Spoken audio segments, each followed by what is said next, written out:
Estamos no penúltimo capítulo dessa série, temos falado sobre o mundo invisível e fizemos alguns paralelos com outros mundos invisíveis, como o mundo das bactérias, do amor, coisas que a gente não vê, mas que coisas que influenciam a nossa vida.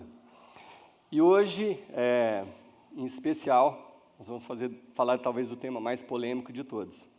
Mas antes eu quero dizer uma coisa, que esse mundo invisível que nós temos falado nessas últimas 3 semanas, a principal arma dele é distorcer levemente a verdade, para que você, de alguma forma, saia do caminho que você está trilhando.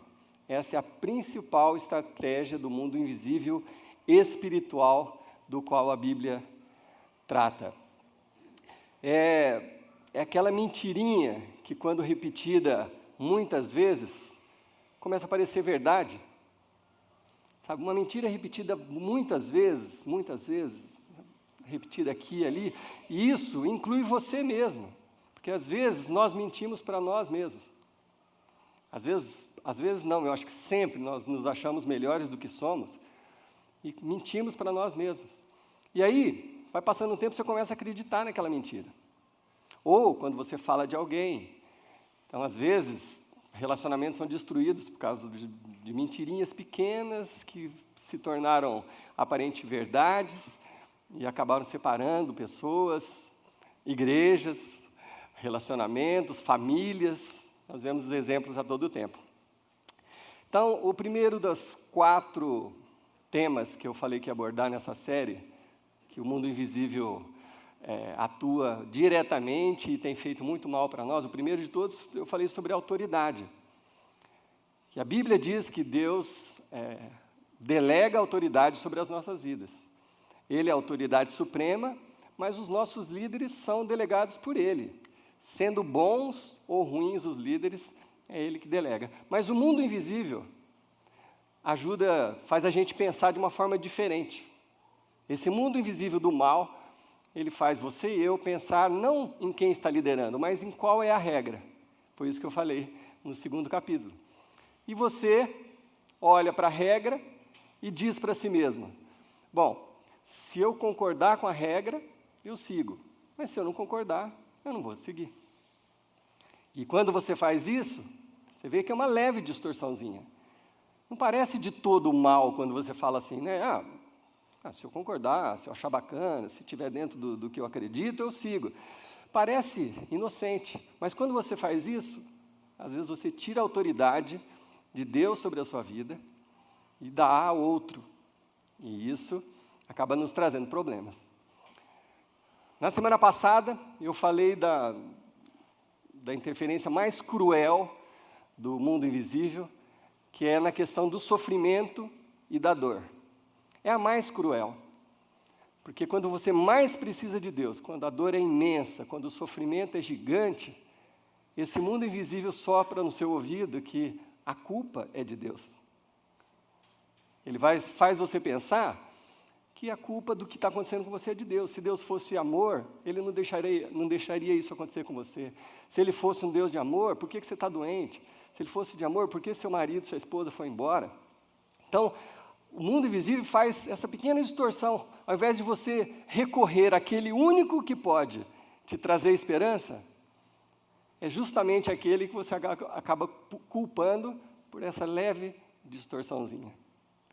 Bom, e hoje, no 3º dia, como eu disse, eu vou falar do tema mais instigante de todos, instigante, mais polêmico, que talvez é o que mais vai ter retorno de e-mail reclamando, não sei. Eu vou falar sobre sexualidade, à luz da Bíblia e como esse mundo espiritual tenta mudar esse tema tão polêmico, importante nas nossas vidas. Mas antes de entrar na Bíblia, eu quero te propor uma reflexão intelectual, inteligente. Nós vamos apelar, antes da gente entrar na Bíblia, para o bom senso. Nós vamos pensar sobre esse tema, sexualidade, antes da gente ver o que a Bíblia está falando. Hoje de manhã, eu estava revisando a mensagem, e aí fiz uma pesquisa rápida no Google, digitei sexo, enter. Apareceu assim, aproximadamente 435 milhões de resultados. Depois você faz o teste, só de... Eu não entrei em nenhum mais. Não sugiro você também que entre, porque você pode levar muito susto. Mas você digita a palavra sexo, 435 milhões aproximadamente de resultados. Quer dizer, é um assunto comentado, vivido, propagado. Talvez o mais propagado de todos é quando se trata da sexualidade. Nós aqui no Brasil vivemos alguns momentos marcantes na questão sexual. Os anos 60 foram conhecidos como o ano da liberdade sexual, né? Era a época das drogas, dos hippies, e aí o povo daquela geração é um povo que falava de amor livre, e isso influenciou, obviamente, influenciou a próxima geração. Causou alguma coisa na próxima geração. Aí, o que eu me lembro dos anos 80, que a gente falava muito, é uma coisa totalmente velha de se falar hoje, mas assim, se falava em amizade colorida. Alguém lembra? Só eu que lembro. Tem mais 2 ou 3 aí que lembram. Falava de... Acho que tinha até uma novela com esse tema, não tinha? Teve? Acho que teve uma novela com esse tema. Hã? Teve, né? Então, amizade colorida. O que é amizade colorida? Você é mais do que um amigo. Hoje, né, é o ficante de hoje. E isso nos anos 80. E nos últimos 20 anos, o que a gente tem escutado é sobre a diversidade, é sobre a liberação total e vale tudo, né? Hoje está ficando complicado de você falar em público desse assunto, porque tem olheiros para tudo que é lado, você pode ser ofendido, se você fizer uma publicação numa rede social, você vai ser massacrado. Por quê? Porque hoje se prega isso, que vale tudo, tudo é normal. Vocês estão comigo? Tá. Eu sei que imagem que muitos de vocês estão tendo de mim agora. Eu até botei uma foto aí, eu acho que vocês estão olhando para mim assim agora. Põe aí, por favor, né? Um velho profeta, né? Falando de sexo, coisa mais antiga, né? Então tá bom, não tem problema, tá? Eu estou quase assim, a barba já está ficando branca. Talvez é isso que vocês estão imaginando. Mas eu convido vocês a gente refletir juntos sobre isso. Porque a grande distorção do mundo invisível, a grande mentira é a seguinte, em relação ao sexo. Quanto mais, melhor. É isso que você é bombardeado o tempo inteiro. O mundo invisível, a nossa cultura diz, quanto mais, melhor.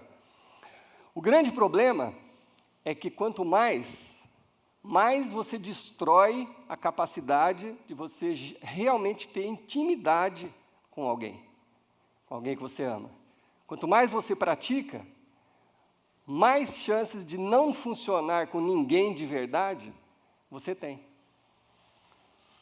Porque você vai entender um pouco mais à frente, na reflexão que a gente vai fazer. Mas você vai perdendo a questão da intimidade, fica uma coisa banalizada. Você vai banalizando o negócio. Quanto mais você faz, mais banal fica. E aí você diz para si mesmo, é só físico mesmo. Toma um banho e já acabou. Entendeu? E é isso, essa é a mensagem que você ouve o tempo inteiro. Não tem uma novela... Eu não assisto novela, mas quem assiste pode me contrariar se eu estiver errado, mas não tem uma novela que não tenha uma traição, e estão abusando já das coisas, né? Genro com sei lá o quê. O que eu via, uma novela que eu vi um último capítulo, era o cara estava ficando com a enteada. Teve uma novela assim, né? Um senhor mais velho com uma enteada. Quer dizer, estão querendo que a coisa pareça normal.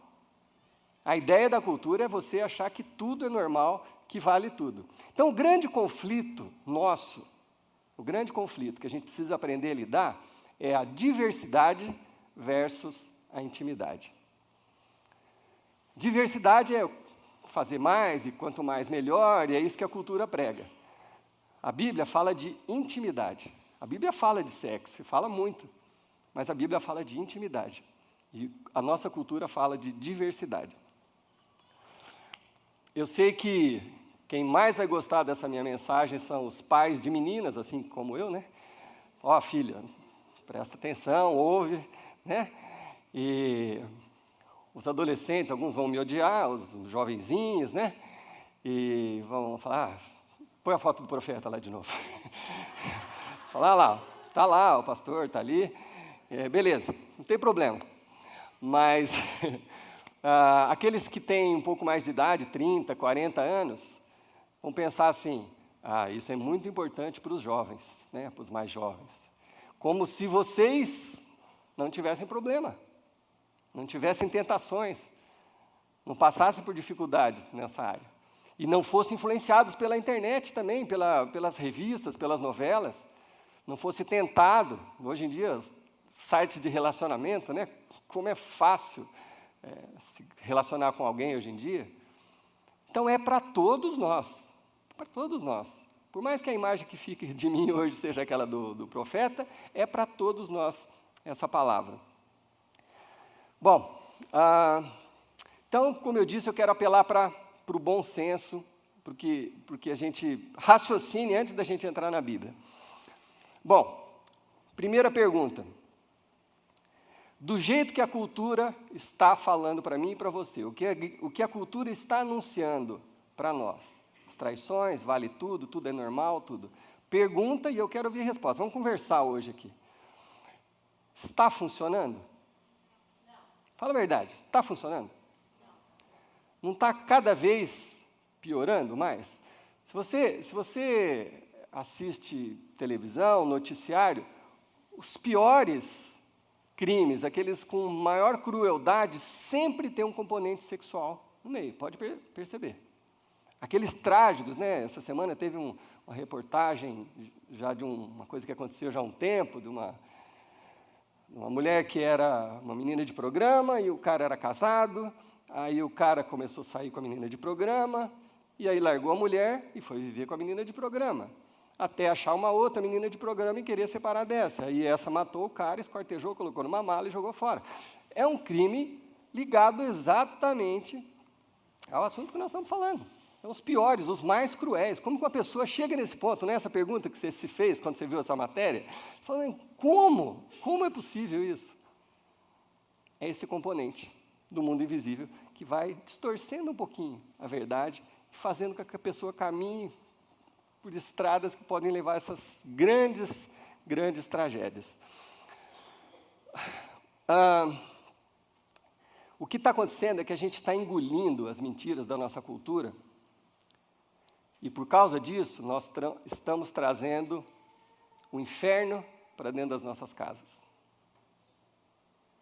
Esse que é o nosso drama. Por isso que a gente precisa aprender a se defender. A gente vai engolindo o que a cultura fala, a gente vai assistindo as novelas como se fosse tudo normal, a gente, até nas discussões, a gente já tem que, parece que tem um discurso pronto de não, é assim mesmo, está tudo certo, tudo normal, quando no fundo você sabe que não é normal. Não é normal, não é aquilo que você queria para você, não é aquilo que você queria para o seu filho. E eu estou generalizando, sabe? Mas não tem coisa normal. Talvez nós tenhamos aqui entre nós, pessoas homossexuais, são amadas do mesmo jeito, são iguais, não tem diferença do homossexual, o que trai a esposa, o que mente, não tem diferença nenhuma, todos somos pecadores. Mas se eu pusesse um microfone na boca de alguém e falasse assim, fala de verdade, é normal? Ninguém diria que é normal. Eu tenho alguns amigos assim que sofrem conflitos internos, culpa, dificuldade de relacionamento, dificuldade de aceitação. Não é normal. Não estou falando que é o maior... Não me entendam errado, por favor. Mas não é normal. Não é normal esse número de traições que a gente tem hoje. Não é normal esse número de separações que nós temos hoje. Não é normal. Não é normal você se deixar levar por as conversas da nossa cultura. A cultura fala que o sexo é só físico. Eu te provo que não é verdade isso. Pensa numa pessoa que sofreu um abuso sexual, uma menina que sofreu um abuso sexual aos 7 anos de idade. Coisa muito comum, infelizmente. 7 anos de idade. Essa menina, muitas vezes, aos 57, ainda está sofrendo com aquilo. Estou inventando isso ou é verdade? Verdade. Se fosse só físico, já passou 6 meses, já passou 1 ano. Mulheres adultas, casadas, com uma vida sexual ativa, que de repente, por uma infelicidade, são estupradas,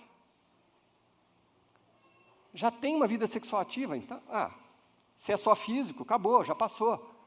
Não é verdade. Isso fica impregnado na sua alma. Fica impregnado na sua alma, não sai fácil. Não sai fácil. Não é tomei um banho e já esqueci. Não, isso marca. As marcas são profundas, muito profundas. Eu escrevi um texto há uns 4 ou 5 anos atrás, sobre essa questão de tudo parecer normal hoje em dia. E eu vi umas matérias lá, acabei escrevendo um texto, publicando no Facebook, nem está mais na minha página, mas esse texto rodou o Brasil, chegou em universidades, e eu recebi e-mail lá do Nordeste e tudo, porque o que eu dizia é assim, da mesma forma que algumas coisas foram ficando tão liberais, esse mundo espiritual do mal foi tentando fazer com que a gente achasse algumas coisas que não são normais, isso vai acontecer, eu falei, com a pedofilia. E eu estou falando aqui para vocês sem medo do que eu estou falando. Vai acontecer a mesma coisa. Vocês me digam daqui 10 anos, daqui 15 anos. Vai ser normal, é uma opção. Se a pessoa que tem aquele desejo, o que vai impedir a pessoa de ter aquilo? Você pode escrever o que eu estou falando. Pode escrever o que eu estou falando. Isso é só uma opinião, isso não está escrito na Bíblia. Mas observando o que acontece, é assim que eu vejo para onde a gente está caminhando. Para onde a gente está caminhando. A sociedade fala o quê? Para os meninos, para os adolescentes, ela fala o quê? Faça sexo seguro. O que é o sexo seguro? É um sexo com preservativo. É isso que eles chamam de sexo seguro. Aí, o moleque leva no bolso, aí vai para a balada, enche a cara. Quem que vai lembrar? Não existe sexo seguro. E aí, tem as doenças. Gente, a AIDS continua aí. Não foi embora. Só não está na mídia toda hora. Mas está sim de gente infectada e morrendo. A sífilis voltou. Sífilis era uma doença que eu ouvia falar quando eu era criança. Está aí de novo, na molecada. É grave o negócio, gente, é grave o negócio. Então não tem sexo seguro a não ser do jeito que a gente vai falar. Então, por que eu estou falando isso? Apelando pelo bom senso. Do jeito que a cultura está me ensinando e te ensinando, não está funcionando. Na verdade, vamos ser bem honestos, a cultura está pedindo socorro. Socorro. A cultura está nos pedindo socorro, ele não sabe mais o que fazer. A coisa perdeu o controle. A gente está vendo aí o tempo inteiro, o tempo inteiro. E o que a cultura, a televisão, as revistas, o que ela quer de você e de mim? O que uma revista, uma televisão, uma novela, um site na internet, o que eles querem de mim e de você? Eles querem o nosso dinheiro, vender alguma coisa para a gente. Você esquece. Ninguém está preocupado com você, com a sua família, no seu bem-estar, ninguém, a não ser as igrejas que seguem a Jesus Cristo. Fora isso, claro, desculpa, preciso abrir um parênteses, tem pessoas maravilhosas, tem ONGs, etc., não estou querendo generalizar, mas quando eu falo da cultura, da televisão e de tudo, eles estão sempre pensando em vender. Vender, é para você comprar alguma coisa. Deus te oferece uma opção melhor, absolutamente de graça, sem nenhum custo. Quando Deus fala do sexo e intimidade, Ele está te oferecendo de graça uma ideia e um pensamento que vai ser para o seu bem e não tem custo absolutamente nenhum, ele não está querendo te vender nada. O sexo é como o fogo. É muito bom quando você vai fazer um churrasquinho, é muito bom quando você tem que cozinhar, ou quem tem lareira em casa no inverno, o fogo é muito bom. Mas fora do controle, provoca incêndio, destruição. E aí, falando metaforicamente, destrói as famílias, os relacionamentos, os casamentos, destrói. E a gente acaba caindo no mesmo erro. Quantas pessoas a gente conhece, amigas da gente, divorciadas ou separadas, o que acontece sempre com pessoas com esse perfil? Os homens veem essas mulheres, sabe como? É uma forma de conseguir o sexo fácil, porque a pessoa já foi casada e tudo, então não vai ter muita dificuldade. E aí, se envolve. E aí, a pessoa carente se apaixona, acha que se sente valorizada, puxa, eu não recebia essa atenção nem nada. Passou um tempinho, já não liga mais, já desaparece. E aí, o que você fala? O que as pessoas falam? O que essas moças falam? Eu dou azar com o homem. O homem é tudo igual. Ele só... E sabe onde está o problema? Onde está a distorção? É você que está escolhendo os homens sempre com o mesmo perfil. Você está escolhendo as pessoas com o mesmo perfil. Você não está buscando outras coisas. E aí, isso vai continuar acontecendo, até que você entenda o que a Bíblia quer nos ensinar. Então, o que eu vou ler com vocês, foi o apóstolo Paulo que escreveu 2000 anos atrás. Então, assim, aquela foto vai fazer mais sentido ainda. Isso já está escrito na Bíblia há 2000 anos. E Paulo fala lá em 1 Coríntios exatamente sobre como a gente lidar com isso, com os nossos corpos, com a nossa intimidade. Então, eu convido você para abrir a sua Bíblia em 1 Coríntios, capítulo 6. E não pense que naquele tempo era muito diferente, não. Paulo está escrevendo para pessoas de uma cultura onde o sexo era banalizado, como a gente está fazendo hoje em dia também. A gente está banalizado o sexo. Era a mesma cultura que Paulo estava escrevendo. Para vocês terem uma ideia, a gente sempre acha que quanto mais o tempo passa, as coisas pioram, né? Tinha coisas piores quando Paulo estava escrevendo isso aqui. Sabe o que tinha nessa época? As prostitutas do templo. Você sabe que há 2000 anos a mulher não saía de casa, não podia falar, não podia nada. Então, o homem ia ao templo adorar ao seu Deus, seja lá qual seja o seu Deus, e nas portas dos templos tinham as prostitutas. Então, o cara ia lá, antes dele subir as escadarias do templo, ele dava uma saidinha e voltava, sem muito detalhe, e voltava e adorava o seu Deus. Essas eram as prostitutas oficiais dos templos. Era assim, é para essa gente que Paulo está escrevendo. O sexo era banalizado nessa época. E aí Paulo fala, gente, não pensa que isso aí vai funcionar. Eu gostaria que vocês lessem o capítulo todo de 1 Coríntios 6 nas casas de vocês.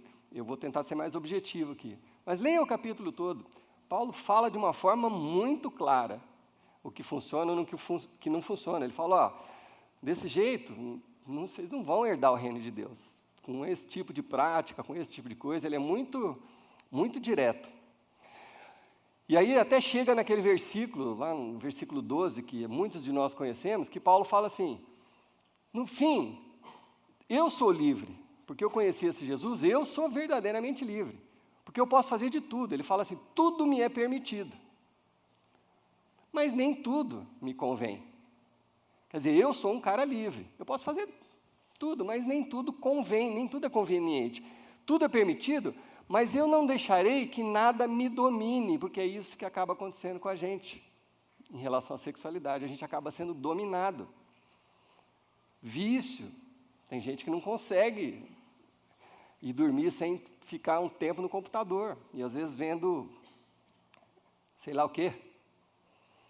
E eu não estou fazendo acusação, gente. Vocês me conhecem, a maioria de vocês me conhecem, não estou apontando o dedo para ninguém. Estou apontando o dedo para cima. A gente precisa mudar o nosso olhar. A gente precisa olhar as coisas de um outro jeito. Bom, então Paulo, direto do jeito que ele é, ele começa o versículo 18 falando assim, ó, fujam da imoralidade sexual. Bom, quando você lê isso, eu vou fazer algumas pausas aqui para tentar explicar bem. Quando você lê isso, sua primeira reação é concordar, olha, lógico. Nada, eu não quero nada com imoralidade sexual. Mas, às vezes você está namorando e já tem uma vida sexual ativa, mas você não considera aquilo imoralidade sexual. Às vezes você é casado, mas não se relaciona bem com a sua esposa, então, sei lá, às vezes você viaja, você tem lá um relacionamento, mas é só físico e tal. Você não considera imoralidade sexual, porque você olha para a regra e fala, eu vou obedecer se eu concordar, mas isso aqui eu não estou concordando direito, então eu vou fazer do meu jeito. Então eu vou definir o que é imoralidade sexual segundo a Bíblia. Imoralidade sexual segundo a Bíblia é tudo que se refere a sexo fora do contexto do casamento. Tudo que se refere a sexo fora do contexto do casamento, a Bíblia chama de imoralidade sexual. É a Bíblia que está falando, bota a foto do profeta. Senão vocês vão ficar aí.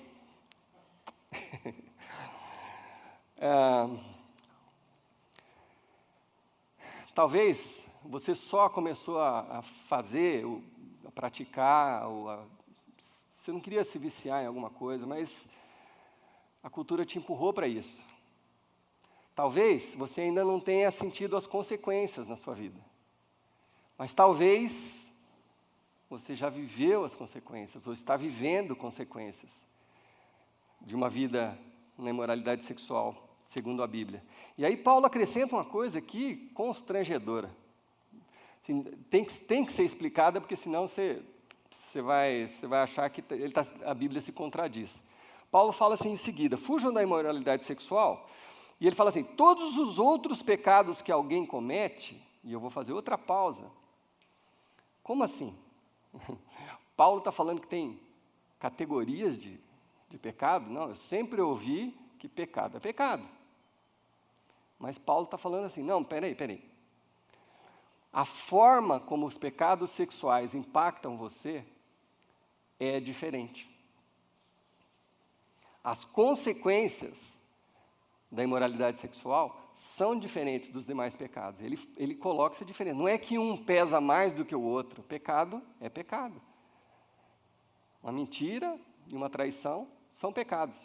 Mas Paulo está falando assim, que os pecados sexuais, eles têm um peso maior sobre a sua vida, porque eles afetam a sua alma.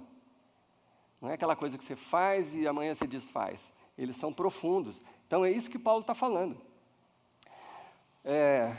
Ele diz assim, voltando um pouquinho no 15, ele fala assim, vocês não sabem que os corpos de vocês são membros de Cristo? Nossos corpos são membros de Cristo. Nós somos de Jesus. Jesus vive em nós. Puxa vida, quando você comete alguma imoralidade sexual, você está usando o corpo onde Jesus habita, emprestando o seu corpo para fazer alguma coisa que é contrária ao que Deus, o seu Pai, te ensina. E Paulo está falando, gente, os pecados sexuais têm um peso diferente. Não, eles não são só físicos, eles têm um peso maior. E aí Paulo continua.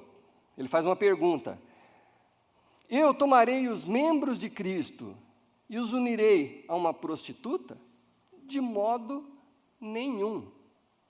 Aí você fala assim, não, mas Paulo está apelando, está falando de prostituta. É uma troca. A prostituta é o quê? Ela faz uma troca, você dá alguma coisa e recebe alguma coisa em troca. Então, eu acho que esse conceito aqui é muito mais amplo, não precisa ser aquela pessoa que recebe dinheiro para isso. Qualquer tipo de troca. Qualquer tipo de troca. Que envolva a sexualidade, né? Pô, eu vou emprestar o meu corpo, onde Jesus habita, para ser usado de alguma forma por alguém, para subir na vida, para viajar, para ter um status, para ter um sei lá o quê. É isso que Paulo está falando. Claramente ele está falando isso. Vocês não sabem que aqueles que se unem a uma prostituta são um corpo? Aquele que se une a uma prostituta é um corpo com ela? Quer dizer, Paulo está falando assim, que quando você se envolve sexualmente com alguém, você se torna um com ela. E ele fala isso, ele remete lá ao Gênesis, né? Todo casamento que eu faço, eu falo desse versículo que está lá em Gênesis. Por isso, o homem deixará mãe e pai, se unirá à sua mulher, e os dois serão uma só carne. Paulo fala isso aqui. Pois, como está escrito, os dois serão uma só carne, se tornarão um. Então, quando você se une sexualmente com alguém, você está se tornando um. Aquilo fica impregnado em você. Por mais que, talvez naquele momento, naquela semana, naquele mês, você não sinta isso. Mas aquilo acontece com você. Deus, quando criou o sexo, não era para ser uma coisa chata ou maçante, não. É para ser fogo mesmo, para ser um negócio muito legal, muito legal.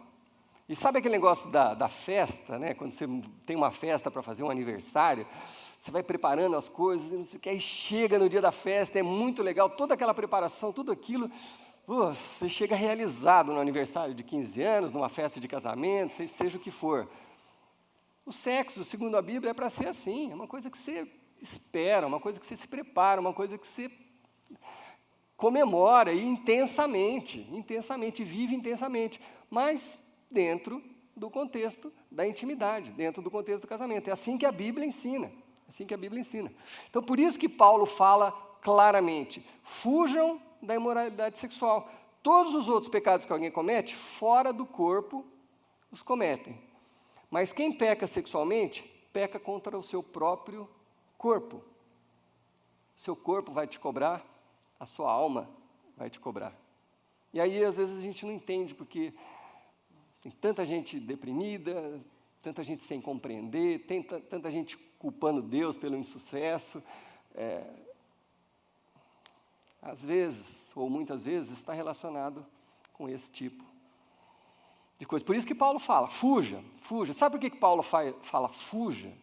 Porque ele é muito inteligente. Se você não sair correndo, se você não desligar o computador, se você não sair de perto, qualquer um de nós pode pecar. Qualquer um de nós, ninguém está livre das tentações. Jesus não falou que a gente ia ficar livre das tentações. Ele falou que ia nos livrar do mal. Não nos deixe cair nas tentações. Foi isso que Jesus ensinou a gente a orar. Não deixe a gente cair, mas as tentações estão aí todo dia. Você vai ser tentado. Então, Paulo está falando, mano, sai correndo, desliga o telefone, bloqueia aquela pessoa, sai das redes sociais, fuja, para você não cair na tentação. E aí, ele termina falando assim, acaso vocês não sabem que o corpo de vocês é santuário do Espírito Santo que habita em vocês? Vocês, eu e cada um de vocês foram comprados por alto preço, custou a morte de Cristo. Portanto, glorifiquem a Deus com o corpo de vocês. Glorifiquem a Deus com o corpo de vocês. Põe pela última vez a foto do profeta. Alguns estão pensando assim, mas de que planeta que esse cara está falando, né? De que século que é esse rapaz? Eu sou do século passado, já falei isso aqui. Realmente sou. Mas esse assunto é para hoje. Não é para o século passado, é hoje. É hoje, porque talvez alguns de nós aqui estejamos lutando com isso. Então, talvez duas reações possam vir de vocês em relação a essa mensagem. A primeira é essa óbvia, né? Você falar assim, é bacana isso, mas isso não é para mim, né? Isso é para minha filha. Não, minha filha, eu quero que ela ouça isso, mas eu já, né? Já estou numa idade e tal. Mas pode ser que o seu vazio interior já chegou num ponto de você ser controlado pelo seu desejo. Talvez o seu vazio, a sua falta de paz, já chegou num ponto de você ser controlado, controlada, pelo desejo de ser desejado.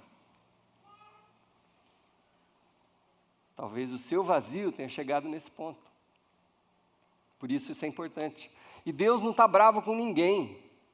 Deus não está bravo com ninguém, não está com raiva de ninguém. Sabe o que Deus está fazendo? Ele está olhando para mim, para você e para todos nós, está falando assim, filho, você está numa barca furada. Acorda. Eu já sei onde isso vai dar. Acorda. Acorda. Quer mudar alguma coisa no seu futuro, no seu destino? Experimenta fazer desse jeito aqui. Experimenta fazer desse jeito aqui.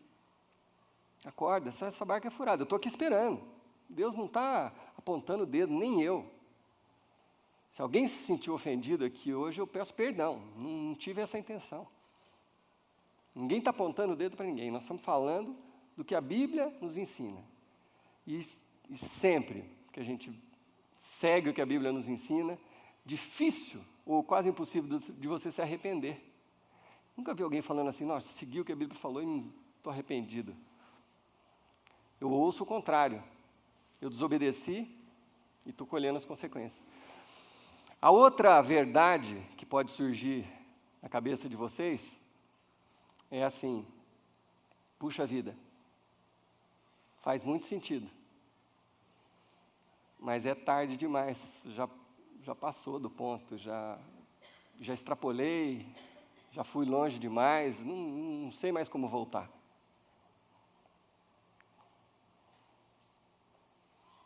Eu sei. O Deus que eu creio é o Deus da restauração, é o Deus do recomeço, é o Deus da nova chance. Deus olha para mim e para você com amor infinito, com misericórdia infinita. Ele mandou Jesus para morrer naquela cruz, para que seus pecados todos fossem lavados e perdoados, e você pudesse começar de novo. Então Deus não está com raiva de ninguém, não está desapontado com ninguém. Deus está esperando você dar um passo. E eu já falei sobre isso em outras séries, outras mensagens. Talvez para alguns seja o momento de dar uma guinada na vida, dar uma mudada. Como Paulo falou, fugir. Eu já aconselhei, com a cara de profeta, a pessoas ficarem um tempo sem namorar. Para você conseguir mudar um comportamento, um vício, alguma coisa, às vezes você precisa se afastar, fugir, como Paulo está falando. E eu garanto para vocês, e muito provavelmente tem pessoas aqui, que já vieram me agradecer por isso, falam, olha, fiz isso, fiquei 1 ano sem me relacionar com ninguém, nossa, estou me sentindo outra pessoa, agora eu quero achar uma pessoa de Deus na minha vida. Pessoas que estavam já namorando há muito tempo, caminhando para o casamento, que decidiram parar de se relacionar sexualmente até o casamento. E depois virem se reportar a nós e falar assim, olha, foi a melhor coisa que a gente fez. Porque agora a gente está vivendo tudo dessa intimidade. Então, eu não sei o que você precisa fazer. Deus sabe e talvez você saiba. Então, eu falo com todo amor. Talvez seja o momento de dar um tempo nos relacionamentos, trocar de amigos, trocar de telefone, sair de alguns aplicativos, sair das redes sociais por um tempo. Não sei. Deus sabe e você sabe. Mas o que eu sei é que, assim, Deus quer o melhor para você. Ele quer que você seja feliz nessa área também, que a cultura massacra a gente com mentiras. Ele quer que você seja feliz. Ele quer que você seja feliz no seu relacionamento, na sua intimidade. E esse Deus está te propondo que você faça alguma coisa. Mesmo que a cultura não mude, eu posso mudar. Mesmo que a cultura não mude, eu posso influenciar os meus filhos nos princípios da palavra e a crescerem naqueles princípios. Mesmo que a cultura não mude, nós podemos criar entre nós uma nova cultura que possa influenciar a nossa cultura e quem sabe um dia mudar com a nossa cultura. Eu creio nisso. Eu creio nisso. Se a gente começa a viver casamentos felizes, relacionamentos felizes, se as famílias são abençoadas, as pessoas aí fora vão olhar para nós e falar, não, eu quero aquilo, o que está acontecendo, o que eles estão fazendo? Estão seguindo esse livro aqui, escrito há 2000 anos, depois de Jesus. Então, meu irmão, fuja da imoralidade sexual. Glorifique a Deus com o seu corpo. E você vai experimentar coisas que talvez você nunca tenha experimentado até hoje na sua vida. Amém? Senhor Deus, esse assunto é muito difícil. Eu realmente me sinto como aquela foto. Mas, ao mesmo tempo, Deus, eu sei que Ele é muito verdadeiro. E eu sei que muitos de nós estamos sofrendo por consequências de não termos seguido a Tua orientação nas nossas vidas. E hoje, talvez, vivendo fins de relacionamento, separações, traições, mentiras. Mas, da mesma forma, Senhor Deus, que há 2000 anos o Senhor perdoou os nossos pecados através de Jesus, hoje o Senhor perdoa os nossos pecados através de Jesus. Hoje o Senhor pode nos restaurar. Hoje o Senhor pode começar uma nova história em cada um de nós. Nas nossas casas, nas nossas famílias, nos nossos corpos, Senhor. Então eu oro, Pai, para que em nome de Jesus, essa palavra que é Tua, inunde as mentes e os corações, Pai. Que a gente decida agir em relação a isso. Para que possamos experimentar tudo, a boa e perfeita vontade do Senhor nas nossas vidas. Em nome de Jesus. Teve um dia que Jesus estava reunido com os discípulos, mais ou menos como a gente está hoje aqui, assim, só que eram só os mais chegados. Jesus pegou um pão e fez assim, ó. Sandra, vem aqui você. Vem aqui, seu Dilão. Jesus fez assim, dividiu um pão. Jesus explicou o seguinte: isso aqui representa o meu corpo. Jesus estava anunciando que Ele ia morrer, que Ele ia ser morto. Só que Ele ia ressuscitar, e a partir da ressurreição, Ele ia passar a viver em nós. Então, Sandra, essa é a porção de Jesus em você. Seu Dilon, essa é a porção de Jesus vivendo em você. Jesus fez isso, essa é a porção de Jesus vivendo em mim. E sabe o que acontece quando a gente se reúne? Encosta aqui de novo. Jesus está aqui, vivo, vivo. Por isso que Jesus está vivo hoje, porque Ele está em mim, está em você e está em cada um de nós. Então Jesus diz o seguinte, pode sentar, Ele falou assim, façam isso em memória de mim, relembrem disso. Meu corpo está dividido em vocês, nós somos o corpo de Cristo. A igreja é o corpo de Cristo. É Cristo vivendo em nós, por isso que os nossos corpos são o templo do Espírito, é a habitação do Espírito. E da mesma forma, Jesus pegou o vinho e disse assim, amigos, isso aqui é o símbolo do meu sangue, que daqui a pouco, questão de horas, vai ser derramado ali na cruz, por todos vocês. E esse sangue é um novo combinado que Deus está fazendo. A partir disso, a partir desse meu sangue derramado, todo ritual de sacrifícios e morte de animais, e seja o que for que era para o perdão de pecados, está anulado. Eu estou começando aqui uma nova aliança, aliança do meu sangue. A partir da morte de Jesus, do sacrifício de Jesus, todos os nossos pecados são perdoados. Por isso que Jesus nos convida a cear, a tomar a ceia, comer do pão e tomar do vinho, para que nós lembremos disso, para que isso seja vida em nossas vidas. Então, quero convidar todos vocês a fazerem 2 filas aqui. Nós temos 2 mesas com pão, com vinho. Que você pegue um pedacinho de pão e um cálice de vinho, coma, lembrando do sacrifício de Jesus por você, e lembrando que Jesus vive em você e vive em mim. Amém?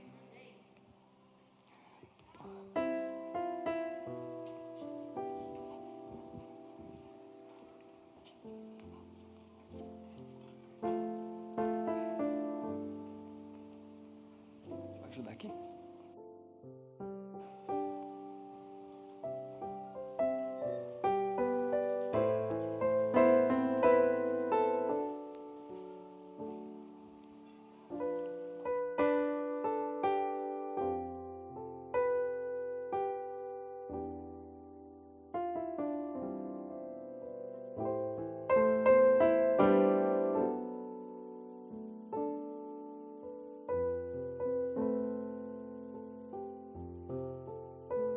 Irmãos, que a graça do Senhor e a bondade e a misericórdia estejam sobre vocês.